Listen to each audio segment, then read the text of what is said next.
Laidos partneriai Vilbra, foto video prekių ir paslaugų lyderiai Lietuvoje. www.vilbrafoto.lt. Praėjusį šeštadienį Liepos 21 dieną Palangoje įvyko jau 13 kartą paeiliui rengiamos Omnitel 1000 km lenktynės.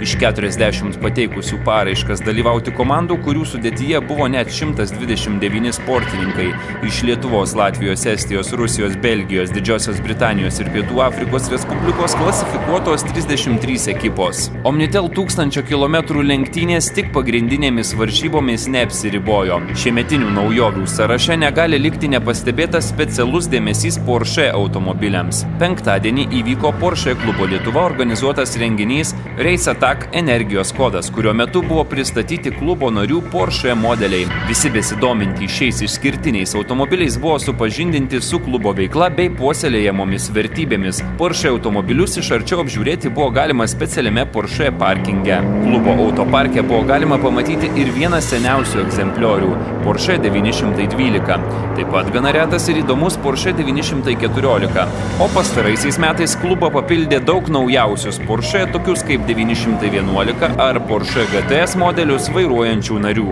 Tačiau bene didžiausia klubo pažiba ypatingas Porsche 911 GT3 RS. Andriau, pats važiuoji?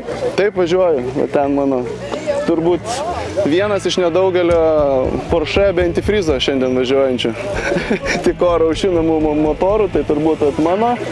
Turbūt kolega Nerijus turi klasikinį tenai.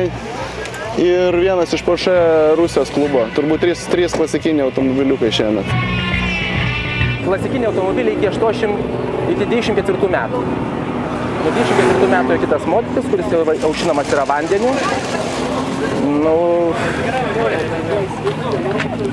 Pasiekimų žinom, bet aišku, legenda didžioji yra sukurta to automobilio. Nekaistais nieko, žinokit, keliaujam, važiuojam per karščius, per viską, jokių problemų. Galima nusipirkti jau labai jau gerą ir kur čia dabar lakstė, laimėjo mini žiedą turbo 944, tai jau už super mašiną sumokėsit 15 eurų. Super, o galima Lietuvoje įsigyti už 8-10 maksimum, už 5, už 4. Ir galima nebrangiai nusipirkti Porsche, tai visai labai nebloga. Race Attack lenktynėse prie starto linijos stojo net 27 Porsche automobiliai. Pirmu automobiliu važiavo lenktynininkas Jonas Gelžinis. Mes esame suinteresuoti supažindinti Baltijos šalis su savo produkcija. Mūsų ratai gaminami Italijoje. Naudodamos mūsų produkciją, komandos yra pasiekę daug laimėjimų įvairiuose čempionatuose. Visureigių klasiai skirti ratai užtikrino sėkmę komandoms Paryžiaus Dakaro ralio paskutiniuose 4 etapuose. Taip pat mūsų GT serijos ratai 2010 metais GT International čempionate atnešė pergalę Ferrari F413.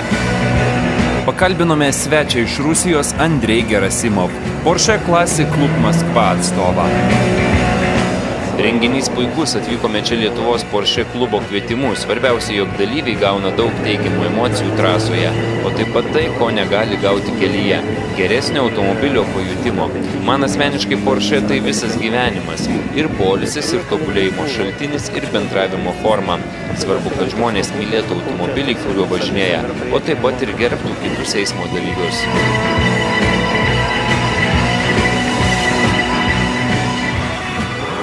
Iš tikrųjų varžybos įvyko, emocijos yra labai geros, tikrai visi pilni kažkokių nepatirtų įspūdžių, nes kai matai, kaip važiuoja kitas, vienaip atrodo, o kai tu atsėdi pas už vairą, tai nugara šlapia, akis matau visų blizga.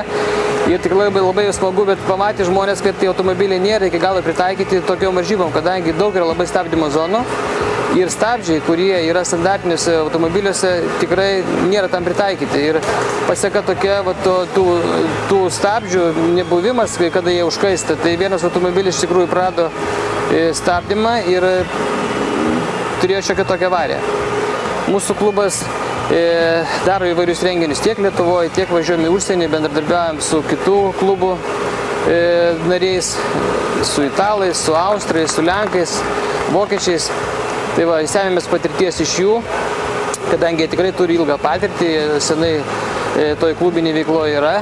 Ir iš tikrųjų labai įdomu, nes jie gali papasakoti, ką jie veikia, Artimiausias renginys tai pas mus bus rugsėjo mėnesį, vėl esam užsakę Kačerginę su instruktoriais, kadangi mes savo klubo narį turim Joną Gelžinį, kuris yra iš tikrųjų, kai mes sakam čempionas, jaunas, labai šiltas žmogus ir kuris savo patirtį su malonumu perteikė mūsų klubo nariam.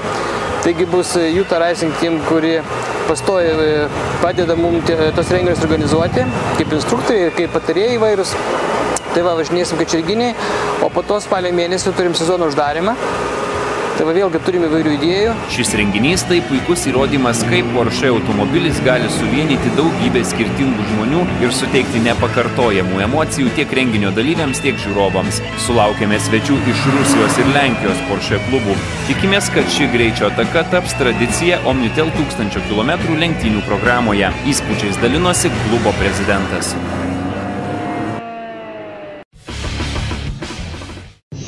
Šių metų rugsėjo 8-9 dienomis Latvijoje Bauskėje mūsų autokroso trasoje įvyko Baltijos šalių autokroso čempionato etapas. Klasėje 2000S triumfavo Laurynas Diržinskas.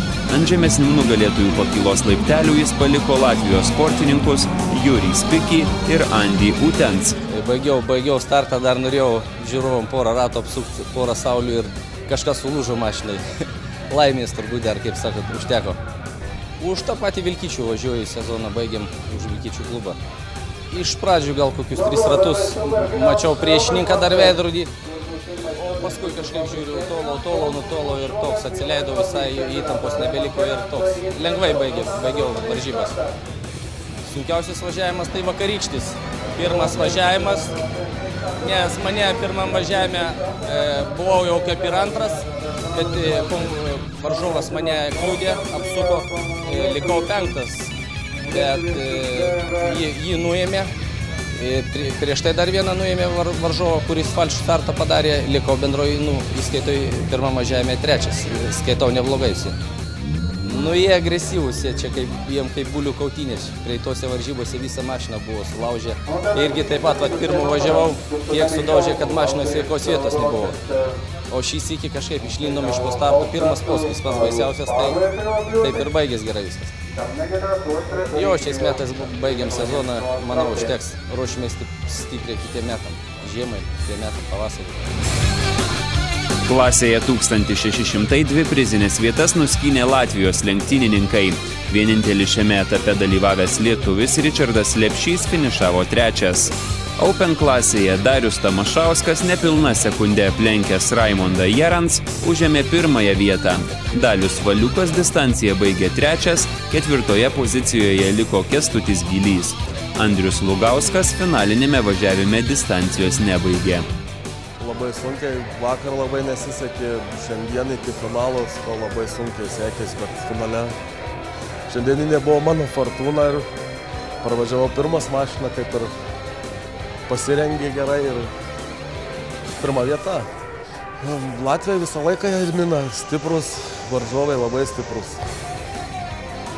Ruošimės kitiem etapam, kitiem metam, nauji planai, naujos idėjos.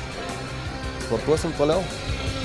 VAS klasika divizione Latviams šansų nepaliko ir pirmasis finišavo lietuvis Dainius Pilipavičius. 2. distanciją baigė taip pat mūsų šalies lenktynininkas Remigijus Nešvydis.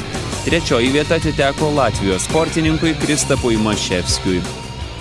Šiaip sakyčiau, gal šiandien diena ir nebloga buvo, vakar kiek prašiau.